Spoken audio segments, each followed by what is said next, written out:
प्रिय संस्कृत मित्राणी, नवा संस्कृता आपके संस्कृत स्टडी आपका हार्दिक स्वागत अभिनंदन करते हुए हम आज बात करते हैं महाकवि भारती हरिवी रचितम नीति शतकम। और नीति शतकम के आज 31वें श्लोक का हम वाचन करेंगे और मान स्वर पद्धति के अंतिम श्लोक का।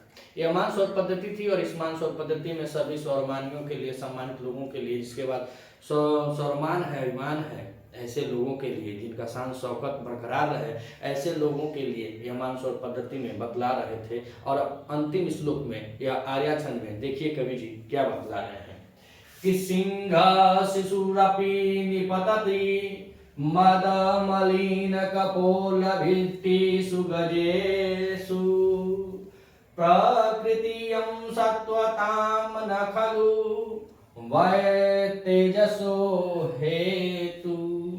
तो कह रहे हैं कि अगर आपके अंदर शौर्य है, आपके अंदर वो सम्मान है, तेज है, तो उसी के बारे में बता रहे हैं कि न वय तेजसो हेतु न खलु, अर्थात कि उम्र जो होती है, जो अवस्था होती है, वो तेजस्वियों का कारण नहीं बनती है। अब ऊपर बता देंगे काहे नहीं बनती है, लेकिन मेन बात यही कहना चाह रहे हैं कि जो अवस्था होती है तो स्वरमानी की, सूरवीर की, जिसके अंदर चेष्टा है अपने मंजिल को पाने का, जो कर्महीन नहीं है, जो कर्मशाली है, तेजस्वी है, ऐसे ऐसे लोगों की अवस्था, वय माने वश माने अवस्था या उम्र, हेतु माने कारण, न खलु नहीं बनती, यानी तेजधारियों की अवस्था कभी कारण नहीं बनती है।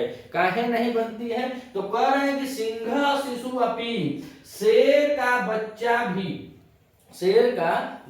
भी या शेर, तो कह रहे हैं कि शेर का बच्चा भी शेरे होगा, तो कह रहे हैं कि शेर का बच्चा भी गजेसु, अब यहाँ दिए गजेसु निपतति, अर्थात शेर का बच्चा भी गज पर टूट पड़ता है। अगर उसको शिकार करना है तो वह किसी अत्तु नत्थु गैरों का नहीं, बल्कि वह शिकार करना किसका पसंद करता है? तो हाथी का। शेर का अगर बच्चा भी है तो यह मान स्वर पद्धति है, गुरुजी बहुत जोरदार बताएंगे। अगर शेर का बच्चा अगर है तो अभी हाथी पर वार करना चाहता है, हाथी पर टूटना चाहता है, ये ना कि कोनो सियारे पर टूट जाए, कोनो बकरी पर टूट जाए, कोनो गाय भैंसी पर टूट जाए, ऐसा हुआ नहीं। कह रहे हैं कि सिंह शिशु अपि, शेर का बच्चा भी, शेर का बालक भी गजेसु, हाथी पर निपतति माने टूटता है, शिकार उसका करना चाहता है।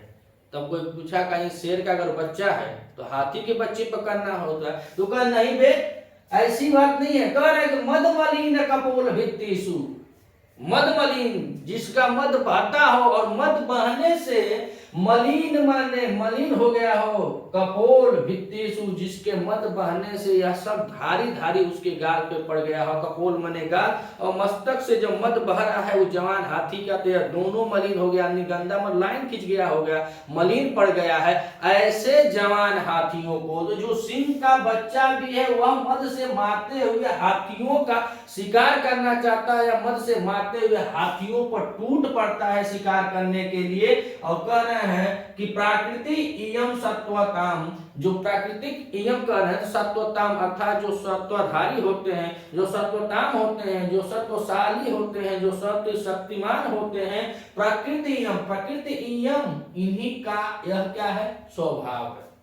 ऐसे लोगों का यह स्वभाव है, जो मान शौर्य वाले होते हैं उनका यही स्वभाव है, सत्यशालियों का यही स्वभाव होता है। और जब ऐसा स्वभाव होता है तो कह रहे हैं कि वह तेजसो हेतु न खलु, अर्थात अवस्था किसी भी उम्र के हो, किसी भी समय के हो, वह अवस्था उनका मायने नहीं रखता है। कह रहे हैं कि अवस्था जो है वह सचमुच में तेज का कारण नहीं बनती है। आप कभी भी अपने तेज को, शौर्य को, वीरता को दिखा सकते हो। जैसे आप यहाँ बीएड करके आ गए हैं, तो बीएड करने के बाद पिछले श्लोक में इन्होंने बताया था कि स्वालभता परितोष मेति न च शुद्ध शांताय, अर्थात जो आप कुत्ते की स्वभाव के रहेंगे, कुछ पा करके अगर आप संतुष्ट कर ले रहे हैं तो आपका स्वभाव बतलाए कि आप कुत्ते के स्वभाव है, लेकिन आप बीएड है, एमएड है, उच्च डिग्री करके जब यहाँ आए हैं तो यह शेर का बच्चा जो बता रहेगा, शेर का बच्चा है जो मद से मारते अर्थात पूरे जवान हाथी का शिकार करना पसंद करता है, सियार का नहीं, बकरा का नहीं, खरगोश का नहीं, खरहा का नहीं। उसी तरह आप भी अगर अपने लक्ष्य को पाना चाहते हैं, टीजीटी को पाना चाहते हैं, अगर बीएड है